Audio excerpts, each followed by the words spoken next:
Greetings, duelists, and welcome to Deck Report Season 6X, Week number 2, Part 2. You probably already saw my 60 card Draco Tail deck. If you haven't seen it, go check it out. It is Draco Tail, but it is something a little more different than what usual technical people are doing with the deck. Today I'm gonna show you something a little bit more different. This is an experiment I've been working on for a little while now, and I feel like we are in a format where something like this could actually work. So if you've been on this channel, you already know I'm a really big fan of Ritual Beast. I did get my regional top last year with this deck. I also won the World Champion Celebration event. I won a lot of events with Ritual Beast last year, during Snake Eye format. It's to this day is one of my favorite decks ever. It holds a place in my heart, and I felt like this is a good format for it. However, I kind of wanted to try out Ritual Beast without the Nemesis cards. I want to try it out without any fancy gimmicks. You can play Ekatos, that is the replacement for Protoss. You can play Colossus, that is another thing that you can do in this deck. There are a lot of other things you can do with Ritual Beast, but funnily enough, I've won a lot of games without the reliance of any of those cards. Dimension Shifter is another thing that is a selling point to this deck. Yeah, I kind of wanted to see if this can work out with another engine, because Ritual Beast on their own is really good at breaking boards. You'll see a replay showing that a little bit later on. So then the option that I went to is Solfachord. If you saw the Solfachord Canine deck, and you saw my video the other day talking about the potential of many other decks in this format, I put Solfachord in my list. And I'm not talking about just regular Solfachord or Solfachord Yummy or Solfachord Canine. I'm talking about other Solfachord cards like Colia, Beautia, we're not playing the Musiccia in this build. We are playing Dremia. All these cards are just really good extenders, and they're also really good pigeonholed monsters on their own. I did put up a community post showing an end board of the deck, and people were asking me, what do the Solfachord cards add to Ritual Beast? I guess I'll show you. So this is a 2-card combo.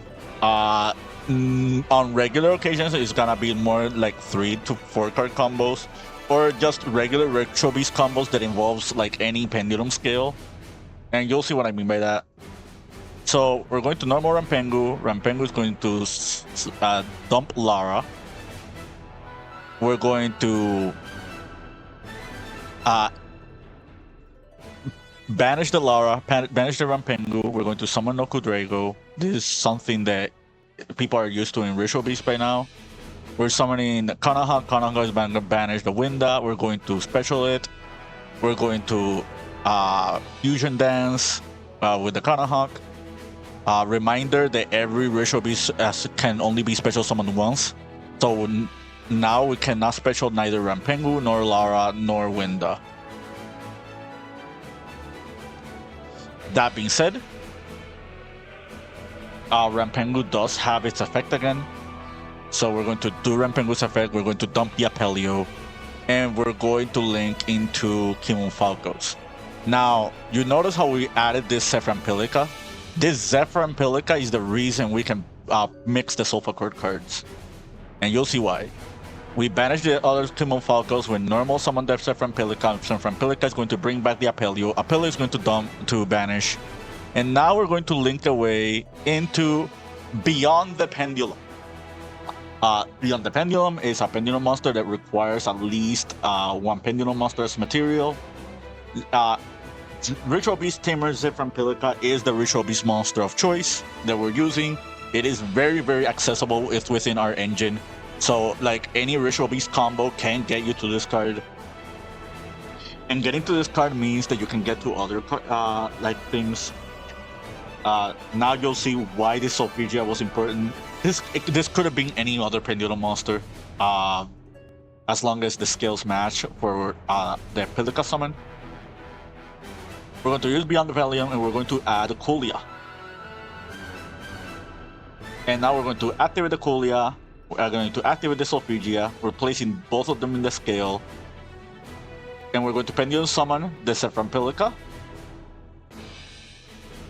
Zephram Pilica, upon like Pendulum Summon, can also reborn a Ritual Beast, but we already reborned Lara. That's why we can't bring back Lara. But if you do have another Ritual Beast, you can bring it back with Zephram Pilica. Something to note. We're going to link away the Zephram Pilica and the Beyond the Pendulum, and the monster of choice that we're making is Grand Solfachord Kulia. And you're probably thinking, well, these are not that many interruptions. And I would say you're inclined to be correct. However, Sophia has the Pendulum Scale effect to just negate a monster by popping itself if you control a Grand Solfachord, which you do. This effect does not start a chain, and it happens on resolution. So you can just negate anything, and your opponent doesn't get to have a say in it. Also, Kulia is an Omni-Negate by specially summoning an odd scale. Though Solfachord Kulia is an odd scale, so you summon the bad deck Kulia with the other Kulia. This grabs you follow-up. Let's see, yeah. You will add the scale 0, I forgot her name, Primoa, as follow-up, and this is also an interruption if your opponent activates a monster effect. If you still have the Solfachord, you can use Kulia's effect to just blow up your opponent's monster. But yeah, that is one of the combos. I want to talk about Pendulum Rising. This is another Pendulum support card. You probably haven't seen this card in a long time. Probably the last time you saw this was with Performa Pals back in like 2016. For those who don't know, this sends a monster you control to the graveyard, and you can special summon from the deck one Pendulum monster with the same level as the same monster's original level. There are a bunch of level 1 monsters in Ritual Beast, and the most important starters for Solfachords are also level 1. So we're going to normal the Lara, we're going to use the Pendulum Rising. Pendulum Rising is going to tribute the Lara and summon the Primoa. You're going to use the Primoa. Primoa is going to add you happiness. This is a 1.5 card combo. We do need a discard for happiness, but we're going to resolve the happiness. And with the happiness effect, we're going to special summon the Cutea. We could have special summoned the Solfachord and used the Solfachord to special summon the Cutea, and that's already 3 monsters on board. But we want to keep the Solfachord in our hand. You probably already know why. So we're going to use Cutea's effect, and Cutea's effect is going to add us Primoa. We're now going to link into the Incuribo. We're going to link these two into Beyond the Pendulum. Beyond the Pendulum is going to add us Zephram Pilica. So now we're doing the combo but backwards. Instead of tutoring into our Solfachord cards, we are tutoring into our Ritual Beast. But hey, you're already normal summoned, right? So what's gonna happen with this Zephram Pilica? Well, we're scaling, we're special summoning. This is a mass Pendulum summon. And now this Pilica activates, and the Pilica is going to bring back the Lara. So we bring back Lara here. The Primoa goes back to our hand. We're going to link these two into Kulia, and now we're protected by our opponent's monsters because we do have the Solfachord here. She is an Omni-Negate by summoning the Solfachord, or we can just pop the Solfachord if they stop our opponent, like they stop this Kulia. Let's say by something like a Dark Ruler no more. So now we're banishing, we're summoning Kanahak, and now we're doing Ritual Beast combos.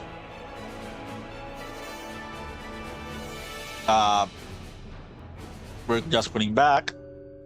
We're adding here. We link these two away. We're linking to that. That's going to banish. That's going to summon. That's going to summon Rampengu. Rampengu got the dump.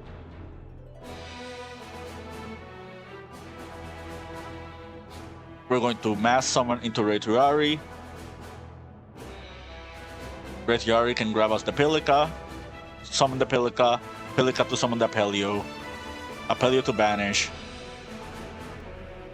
This puts back the Kanahak. Kanahak puts back. And we're adding Steeds. And these are our Ritual Beast interruptions backed up with the Solfachord cards. And we have our Solfachord follow-up for next turn. Yeah, pretty cool 2-card combo, I'd say, right? Now, how does this deck deal like with against other decks, right? Well, this is a replay against Sky Striker. We are going first. And the combos you saw prior to this are not going to always be the same combos. So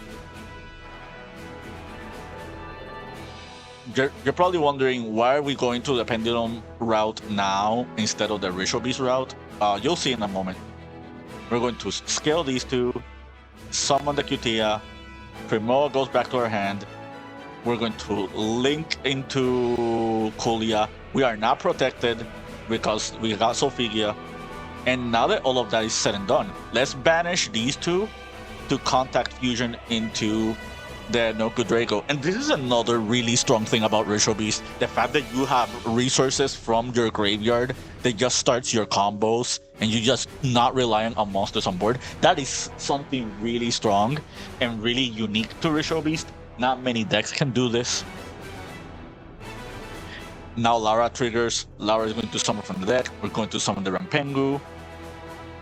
We're going to bring back Pilika. We're going to Rampengu to send. And you're probably thinking, why didn't we Rampengu before the Pilika? Pilika only works on Pendulum Summon or Normal Summon. If Saffron Pilika would have worked on Special Summon, I think this deck probably would have been a lot better than it is right now. This card probably would have been limited. So we're dumping the Winda. We're banishing into Kanahak. We're going to do the Kanahak shuffle. We're going to add the Steeds. We're going to Kanahak effect. Kanahak's manage the Apelio. We're going to summon the thing one more time. And this is a misplay. That Pilika was already summoned. Already special summoned. So our opponent didn't cut it, but trust me, it wasn't gonna make a big difference. You'll see why it wouldn't have made a difference. So just be wary. I did misplay. This Retiari should not have been here. This Retiari probably would have been Ulti Kanahak, and it probably would have been the same board. But you're going to see what I mean, that it wouldn't have made a difference. So MST, we're going to use Kulia's effect. The reason we're using Kulia and not letting the MST resolve is because the Kulia is going to grab us follow-up. So we summon the Solfachord, and the Kulia is going to add us the Cutia. We already have Primo in our hand, but we might as well get a free summon and a free search while we're at it. They do activate vision, and that already tells us this Sky Striker. They're going to thrust. Thrust is going to add us removal. Yep, they're going to add removal. They're going to remove. Yep, they're going to activate engage. And this is another really cool thing about this deck. This deck can play the Dominus cards. Just playing Dominus Purge is extremely strong as a card, and it doesn't really conflict with the Solfachords. Like, the only Solfachords that lose to this are Gracia and Elitia, I think they are, and Panacea, but we're not playing those. So this doesn't conflict with any of their Solfachords. This doesn't conflict with any of our Ritual Beasts. This card is just a natural chew-in in this deck. And to this day, this card is still really powerful. Not as powerful as Impulse, but, you know, just stopping stuff like Engage, stopping stuff like the Mitsurugi monsters. This can also stop like Mitsurugi Prayers. Against Malice, you can stop the MTP07.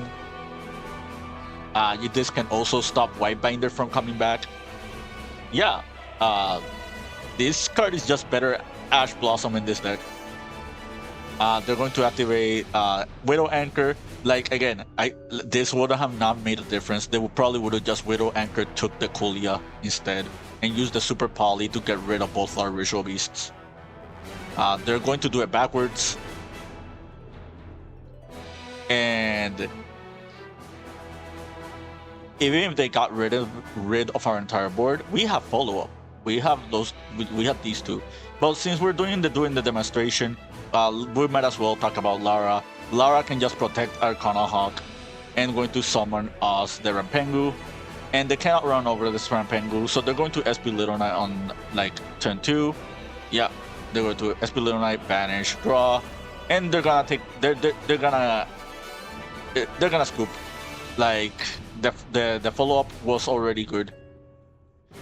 All right, so this is another replay. This is game 3, and this is against the Mitsurugi Yumi deck, and this is pretty much the typical M board you expect from Mitsuyumi. Like, you have the Herald, you have the Murakumo to just reduce our hand size, you have Purification as another Omni, you have the Prayers for follow-up, you have the Yumi Surprise. This is not the best M board. Some M boards have Snatchy and Futsu involved, but this is still a very promising M board. And they also have Ash Blossom. Can we break this board with just our engine? Yeah, you're probably gonna be surprised to see the results. So we drew onto a teleport, the Murakumo, we discard the other teleport, we normal the Elder, we make Linkuribo. We didn't have Anima in our extra deck at this point. I would have made Anima instead, just to threaten the Murakumo. But Linkuribo is also a threat because these two can make SP Little Knight, and our opponent is catching that. So our opponent already caught that, so they're going to bring back Murakumo. Murakumo is going to just blow up everything. Take note, we could have banished Winda to protect Elder. That is one thing that we could have done. But instead of doing that, we're just going to summon the Noku Drago instead. And we're going to try to trigger Lara. They're going to Ash Blossom the Lara.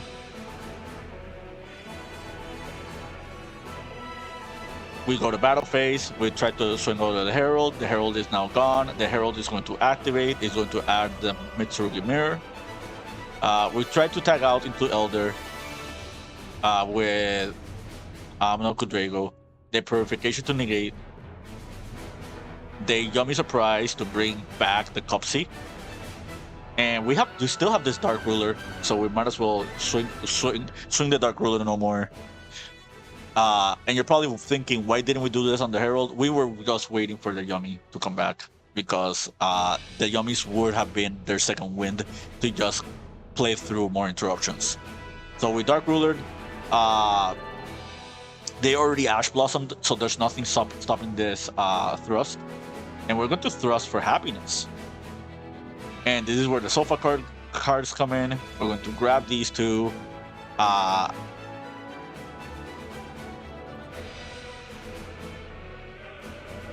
Our opponent was thinking unchaining to that, which is fair. We still get to special summon. If you read Happiness, it summons the amount of monsters +1. So if they have 0, we still summon 1. So we're going to summon the Promoa. So Promoa effect. We're going to grab Elegance. We're going to activate the Elegance. Another thing that I forgot to mention, we still had our extra normal summon. Actually, we don't have an extra normal summon except for a Ritual Beast. So if we ever get to a Ritual Beast at that point in this instance, we could normal summon the Ritual Beast. But we're just going to activate Elegance. For those who don't know what Elegance does, it places the 2 scales and even an odd scale, and just puts whatever is in our hand into our like extra deck. In hindsight, it could have been something else. We're going to grab the Cutia. Cutia is going to grab the Solfachord. Since we only control Solfachords, we're going to special summon the Solfachord. And we're going to tribute for Linkuriboh. This is where Linkuriboh is helpful, because they can bring itself back from the graveyard. And this is why the Solfachord Yummy deck is really good, because they have access to display. Instead of SP Little Knight, you just make like one of the Yummy Synchros. So we're going to SP Little Knight. This, we do misplay here. We should just banish the Minion instead of banishing Mirakumo. We do banish the Mirakumo. And we're going to make the Grand Solfachord Kulia. And this is what I wanted to show you, because not only did we break our board, the opponent's board, we have Kulia access. And you can either Omni Negate or just soft negate with this and not start a chain. And your opponent has to do a lot to just like play through it. They do have the follow-up, but I kind of just wanted to show you this. Now let's go back to the deck. So a lot of monsters. The only hand trap that we're remaining are Purge and Fua. Fua just makes sense. Like, I don't need to explain Fua. We are citing Meows, which is another really cool Charming, because as opposed to other decks, this deck can play activate Purge first and then the Charmies, because Wind and Earth does not conflict with Dominus Impulse. We have the typical Ritual Beast names. We are playing a March Free Sloth. This is one card that we can add with Beyond the Pendulum. Not only that, we can summon it with Pendulum Rising. Take note, if you do summon it, it does get destroyed in the end phase. But I figured I bring it up. Something you can do is like summon the Sloth, tribute the Sloth to special summon Kulia, because Kulia can special summon it herself by tributing 2 Pendulum monsters, and then you can Pendulum summon back the Sloth after you just done with your Solfachord plays. That's something you can do in this deck. 2 Cutia. I kind of wanted to play more than one, just for follow-up reasons. 1 Dreamia. Instead of playing the third Cutia, we just play this. Cutia by itself is not full combo, while Dreamia is just another extended. It is Wind attribute, so does not conflict with Purge. And the other one is Butia. Not a lot of people know about this one. You can target a face-up card your opponent controls. And well, you can target 1 monster. And if you have an even scale, you can target a card your opponent controls, any card, and it's banished when it leaves the field. So this could be really annoying for your Yummy opponents. Let's say they try to use Snatchy, you use this on targeting a Snatchy, it just goes away. If you target a Mitsurugi monster with this, they are forced to tribute it before this resolves, because otherwise they get banished. Like against Draco Tail, like targeting their Althalions or targeting like their Gulamels with this also makes it really annoying. And the Pendulum effect is also really good, because it makes it so your opponent cannot respond to your Solfachords when you are Pendulum summoning. But yeah, your opponent cannot respond with anything when you Pendulum summon involving Solfachords. So imagine you are doing your pendulum summon, and upon the pendulum summon, like you're adding with this, but more importantly, you're tagging out with these. Like you're tagging out with these, or like this gets triggered. Your opponent doesn't get to respond to any of it, and that's already really strong. Another thing you can do is when you have summon triggers, you can just chain like Book of Eclipse or activate Book of Eclipse, and your opponent cannot respond to this Book of Eclipse because it is in the summoning window of your pendulum summon. So you have really cool tricks that you can do with your Solfachords that your opponent just won't pay attention to. Heck, even I'm not aware of these effects sometimes. Both Butia and Kolia have this effect. Butia has the effect of being unnegatable. Same with Dreamia. So yeah, we talked about Pendulum Rising. It's just another pseudo starter. Teleport is a no-brainer in this deck. Solfachord Happiness is pretty much one of the best spell cards in the game right now. So the fact that we're playing it, it's already really strong. I think this is one of the best decks that can play Dark Ruler. Like, if you saw from that replay, you already saw like the sustainability against the M-boards that you can do with your Ritual Beast engine. So yeah, this works out. We already talked about Dominus Purge. Really good card in this deck. Conflict with pretty much nothing. Side deck. This is just an experimental side deck. Malice is getting really popular, so I thought about trying out Lancia. Draw does hurt us a little bit, but you know, the deck can still do some plays even under draw. Meows, I think, is another really strong card this format. I don't know how I feel about Nibiru yet. I do think you need to play something for Draco Tail. That's why Retaliancy is seen here. Like, if you want to just play the game, you can just link into Beyond the Pendulum using the Retaliancy. For the extra deck, we do have access code for like kill shots. We have Exceed the Pendulum. I haven't summoned this yet, but I just feel like Cold is just gonna be better summons than Exceed. But the situation for Exceed can come up in the grand game. Link Rebo and Anima. Again, like, this is one of the best decks that can play Anima. Kimu Falcos, 2x2. The 1 Retiari and the 1 SP Little. Alright, so final verdicts on this deck. I think this deck is a lot of fun. I think this deck is really cool. I think this deck actually has what it takes to just beat almost everything in the format. Like, again, look what happened to this Yami Mitsu player. Like, I played through all of these interruptions. Not many decks can do that. But yeah. I hope you found this informative to your liking, understanding. If you're playing at YCS Pittsburgh, best of luck to you. If I were to have gone to YCS Pittsburgh, this probably would have been one of my picks. But yeah, keep practicing and keep dueling.